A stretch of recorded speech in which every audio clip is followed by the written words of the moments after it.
ভারতীয় ক্রিকেটে পরিবর্তনের হাওয়া বইছে। বিশেষ করে প্রধান কোচ গৌতম গম্ভীর দায়িত্ব নেওয়ার পর এই পরিবর্তন আরো স্পষ্ট হয়ে উঠেছে। টেস্ট দলে বিরাট কোহলি ও রোহিত শর্মার অবসরের পর এবার গম্ভীরের নজর টি-20 ফরম্যাটের দিকে। টাইমস অফ ইন্ডিয়া একটি রিপোর্ট অনুযায়ী গম্ভীর ভারতীয় ক্রিকেটে একটি নতুন সংস্কৃতি গড়ে তুলতে চাইছেন। তার সবচেয়ে বড় পরিকল্পনা হলো ভারতীয় দলে 3টি ফরম্যাটের জন্য একজনই অধিনায়ক রাখা। বর্তমানে টেস্টে শুভমন গিল, ওডিআইতে রোহিত শর্মা ও টি-20তে সূর্যকুমার যাদব অধিনায়ক রয়েছেন। গম্ভীর এই প্রথা ভেঙে একজনকেই অধিনায়ক হিসেবে দেখতে চান।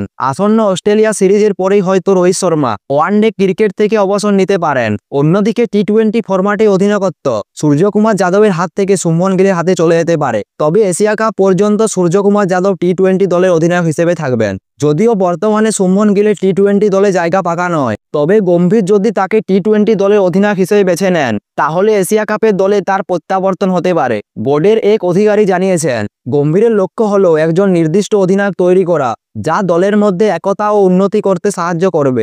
এই পরিবর্তনের আরেকটি গুরুত্বপূর্ণ দিক হলো তিনি টি-20 ফরম্যাটের জন্য একজন অভিজ্ঞ খেলোয়াড় তৈরি করতে চাইছে। এই খেলোয়াড় শুধু টি-20তেই মনোযোগ দেবেন না, পাশাপাশি কিছু খেলোয়াড় থাকবে যারা অন্য ফরম্যাটে খেলবে। ক্রিকেটের দক্ষতা অনুযায়ী তাদের দায়িত্ব ভাগ করে দেওয়া হবে যাতে তারা নিজেদের ভূমিকা স্পষ্ট ধারণা পান। আলাদা করে ফিনিশার বলে কোনো ভূমিকা রাখতে রাজি নন গম্ভীর। তিনি এমন এক খেলোয়াড় চান যিনি ব্যাটিং অর্ডারে যে কোনো জায়গায় খেলতে পারবে, যেমন শিবম দুবে টপ অর্ডারও ব্যাট করতে পারে এবং লোয়ার অর্ডার ও ফিনিশার হিসেবেও কাজ করতে পারে।